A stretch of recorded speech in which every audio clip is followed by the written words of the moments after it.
अस्सलाम वालेकुम, शमा न्यूज के साथ मैं हूं आशा हदायत। आइए नजर डालते हैं अब तक की हेडलाइंस पर। देख सकते हैं हमारे सामने ब्रह्मचारी जी है जो कि जगत गुरु स्वरूपानंद जी शंकराचार्य जी स्वामी श्री स्वरूपानंद जी शंकराचार्य जी के जो ब्रह्मचारी जी है, जो कि साम्राज्य है, सनातन धर्म का जो साम्राज्य है, उनके ब्रह्मचारी जी जो है वो हमारे सामने मौजूद है। भैया जी ये बताइए कि पाकिस्तान के जो लोग हैं, मुस्लिम समुदाय है, वहाँ के आतंकवाद है, IS है, उसको क्या सलाह देना चाहेंगे आप? ऐसा है, राजनीतिक विभाजन 1947 में हुआ और एक नई जगह पूरे विश्व ने देखी जिसको पाकिस्तान के नाम से जाना जा रहा है। लेकिन पाकिस्तान को देश मानने की भूल नहीं करनी चाहिए।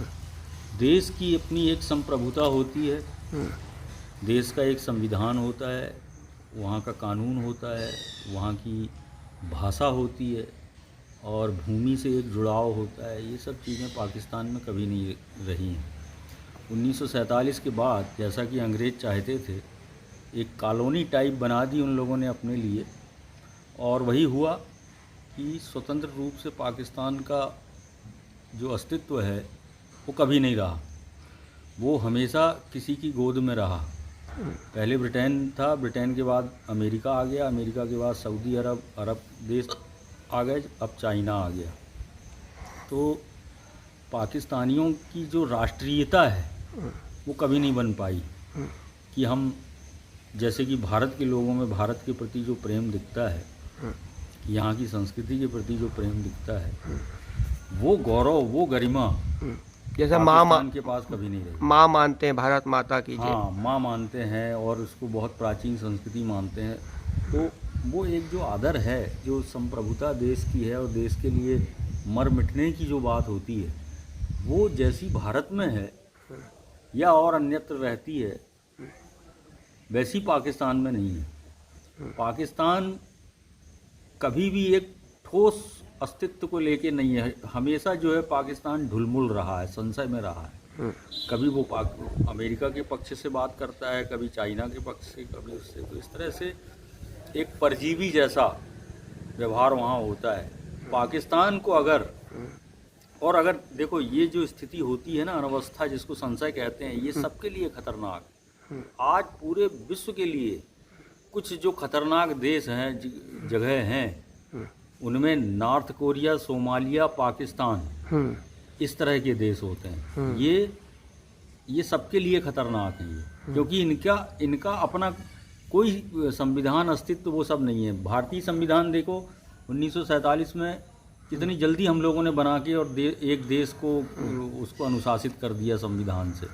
पाकिस्तान का संविधान बनते बनते कई महीने, सालों लग गए, तब जाके वो अपना संविधान बना पाए, क्योंकि संवैधानिक व्यवस्था वो लोग चाहते ही नहीं थे।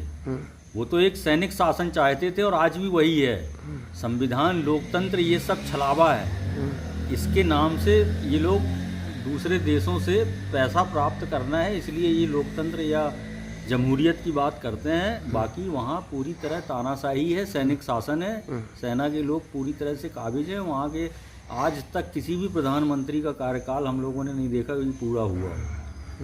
कुछ 10, 11, 12 एलीट हैं जो कि वहाँ की मेन शख्सियत मानी जाती हैं, इसी का नाम पाकिस्तान है। तो ये भारत के लिए शुरू से ही, जिस तरह अंग्रेज़ों की सोच थी कि भारत को हम अस्थिर करके जाएंगे, तो उसमें वो कामयाब दिख रहे हैं। आज तक भारत की अस्थिरता की बात जब भारत के नेता सोचते हैं, तो उसमें सबसे बड़ा कारण पाकिस्तान दिखता है। और हमारा पूरा जो राजस्व है, उसका एक बहुत बड़ा निवेश हमें जो सुरक्षा के लिए करना पड़ता है, उसमें ये मुख्य हेतु पाकिस्तान है।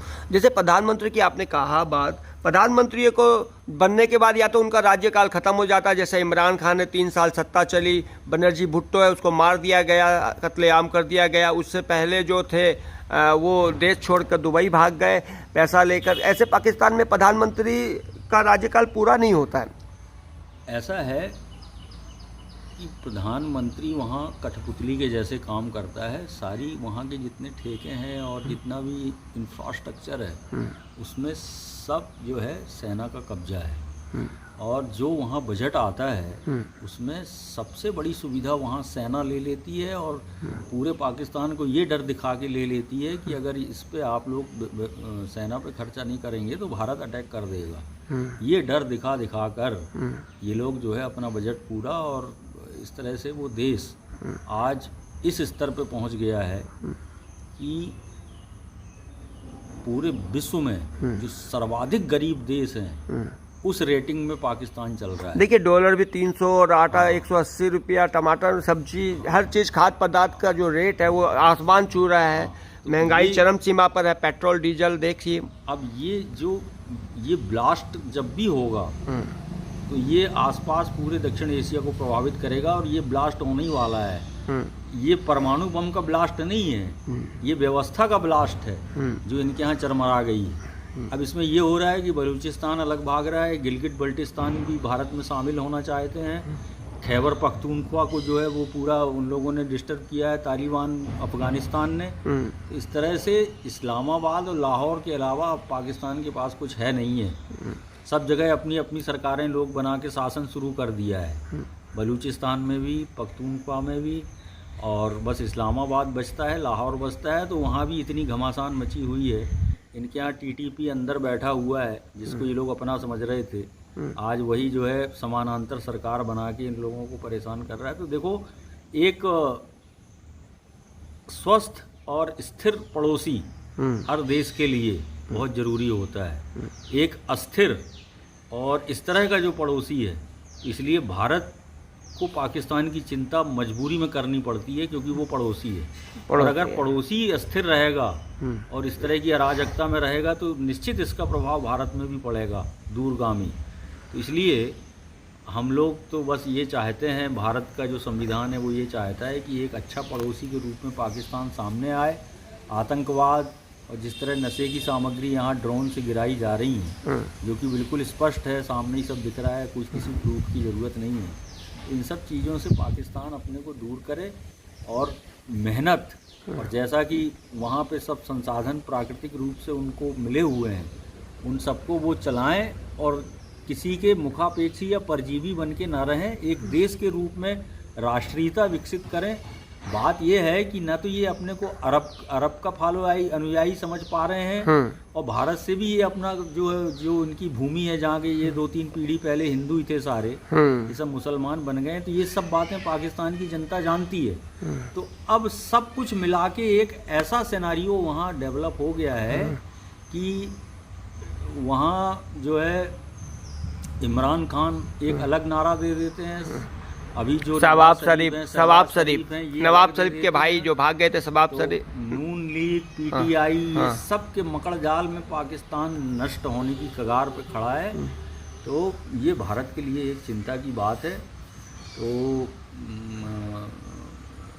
अब भारत को इस विषय में थोड़ा गंभीरता से सोचना चाहिए, और जो कि भारत की भूमि है, भारत की भूमि कश्मीर है, आज़ाद कश्मीर जो पीओके है, उसमें हमें बहुत तेज़ी के साथ अपनी कूटनीति और राजनीति सबका प्रयोग करते हुए वहाँ के जो लोग हैं वो इतनी दुर्दशा में इस समय रह रहे हैं, उनको भारत में शामिल करके, जैसा कि भारत का अभिन्न अंग शुरू से ही पीओके रहा है, आज भी है, और पाकिस्तान भी उसको अपना मानता नहीं मानता, आज़ाद कश्मीर कहता है। तो इस तरह से इसका अब बहुत उचित समय है कि भारत सरकार को ये जो ऑक्युपाइड कश्मीर है इसको अपने में शामिल करना चाहिए, और इसमें पूरा विश्व भारत के साथ है। और ये अभी मोदी सरकार ने बहुत अच्छा, ये जो विदेश नीति है भारत की, इसकी हम सराहना करते हैं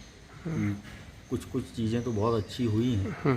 तो ये एक बहुत उचित समय है, एक स्वर्णिम अवसर भारत के सामने आया हुआ है, जबकि वो हर तरह से पूरे विश्व की आंखें भारत की ओर लगी हुई हैं। इस कार्य को भी बहुत जल्द से जल्द कर लेना चाहिए। आज आपसे इस पाकिस्तान पर चर्चा करने का रीज़न ये है कि हमारे पास कई फ़ोन आए, कई सवाल जवाब आए। पाकिस्तान चाहता है कि हिंदुस्तान क्या चाहता है, अब उसी लिए वो चाहते हैं कि वो हिंदुस्तान जो है वो सलाह दे हमें। उसके लिए मैंने आज आपसे जो बाइट ली, और आपने बहुत ही सुंदर, बहुत ही अच्छा और बहुत अच्छे तरीके से आपने हर मुद्दे पर बात की। भाई वो वहाँ की जनता हो। अच्छा ये बताइए, जैसे कि भारत में भारत माता मानते हैं, भारतीय अपनी माँ मानते हैं, पाकिस्तान तो माँ मानता ही नहीं है। वो यही आपने जो कहा यही उनकी सबसे बड़ी भूल है। नहीं, ऐसा नहीं है।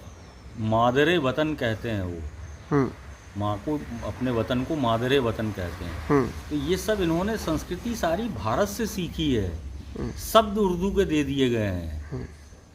तो यही तो एक बड़ी पसोपेश में पाकिस्तान है ना, कि वो भारत से अपने को, उसको मालूम है कि ये हमारी जड़ें भारत हैं, लेकिन वो जिस तरह से भारत से अलग होके जब सोचता है तो फिर वो अरब की ओर देखता है। हाँ। तो अरब के लोग भी इनको वो भाव नहीं देते हैं, वो कहते हैं ये सब भारतीय लोग हैं, ये मुसलमान बन गए हैं, मूल तो हम लोग हैं।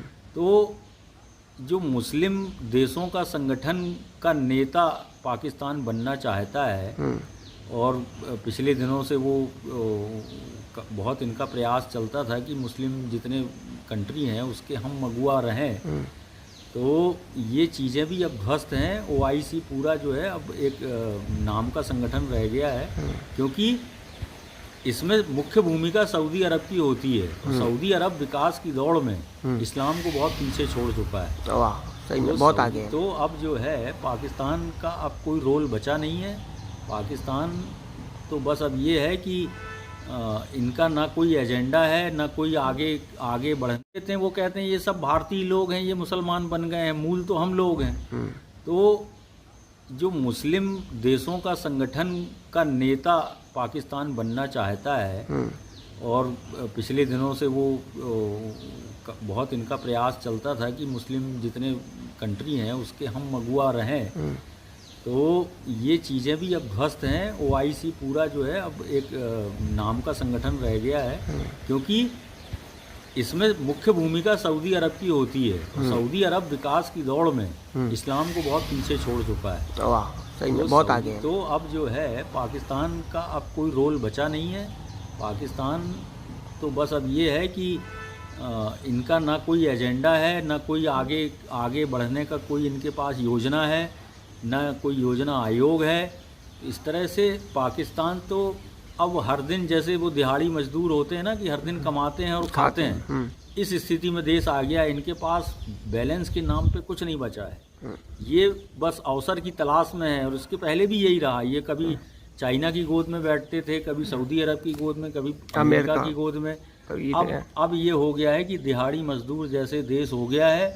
दिन भर में जितना ये लोग कमा पा रहे हैं उतना ही खा रहे हैं। इनके पास आगे भविष्य के लिए कोई योजना नहीं है, और इस तरह से भविष्य शून्य देश जो है बहुत खतरनाक हो जाते हैं। ये कभी भी इनके पास जो अब परमाणु हथियार हैं, इसमें पूरे विश्व को संज्ञान लेना चाहिए, क्योंकि यहाँ कबीला राज आ गया, जंगल राज आ गया, देश का राज नहीं बचा है। ये अब इतने भयंकर जो हथियार रखे हुए हैं, ये अब खतरनाक स्थिति में है। ये कभी भी ये, क्योंकि खुद तो स्वयं नष्टः परान नाशयति, हम तो नष्ट हैं ही, दूसरे को भी नष्ट करेंगे। अब इस भावना से आप वहाँ की मीडिया देखिए, कह रहे हैं कि हमने गिलगिट बल्टिस्तान में परमाणु अस्त्र लगा दिए हैं, क्योंकि पाकिस्तान भारत का अगर युद्ध होता है तो ये 10 दिन से ज़्यादा नहीं चल पाएंगे। भारत महीनों युद्ध लड़ सकता है। 600 अरब डॉलर की आपके पास जो है सिक्योर मनी रखी हुई है, तो भारत से पाकिस्तान का कोई मुकाबला नहीं है। लेकिन ये मुकाबले की बात मन में हमेशा पाले रहते हैं भारत से, इसी में ये लोग नष्ट भी हुए हैं। तो अब ये एक बड़ी समस्या भारत के सामने पाकिस्तान के रूप में आ रही है। तो इसमें क्योंकि समस्या है कि कोई जिम्मेदार व्यक्ति पाकिस्तान में है ही नहीं। अब अगर किससे बात करेंगे, प्रधानमंत्री से बात करें या सेना से बात करें, किससे बात करें? जिम्मेदारी वाली बात कोई एक से की जाए, वो किससे की जाए? बताइए कौन है पाकिस्तान में? हाँ, तो बस यही है कि पाकिस्तान में न तो कानून बचा, न कोई जिम्मेदार व्यक्ति बचा, और राष्ट्रवाद तो वहाँ की जनता में अभी भी नहीं है। आज देखो कहाँ कहाँ पाकिस्तानी, कहीं 200 मर गए, कहीं 400 मर गए समुद्र में डूब के, सब अपना देश छोड़ के भाग रहा है। क्योंकि अब जो है पाकिस्तान नाम का कोई अस्तित्व के लिए जो 4 स्तंभ होते हैं, जिनसे देश कहलाता है, वो पूरी तरह से खंडित हो चुका है।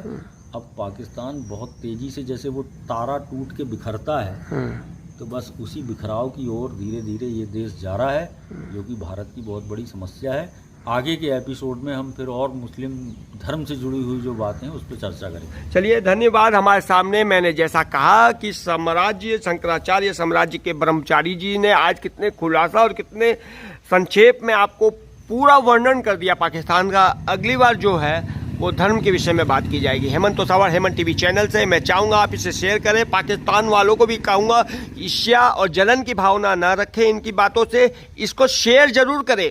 आपकी जो सच्चाई है, जो गरिमागिरी है, उसे उठाने का ही इन्होंने कार्य किया है, इसलिए उनका भी फर्ज बनता है कि इनकी क्लिपों को हर मीडिया में दिखाया जाए और शेयर करें। धन्यवाद।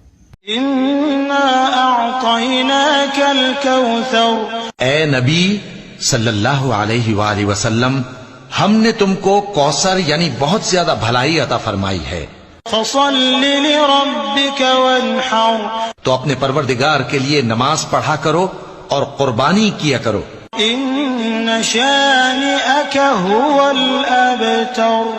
कुछ शक नहीं कि तुम्हारा दुश्मन ही बेनाम रहेगा।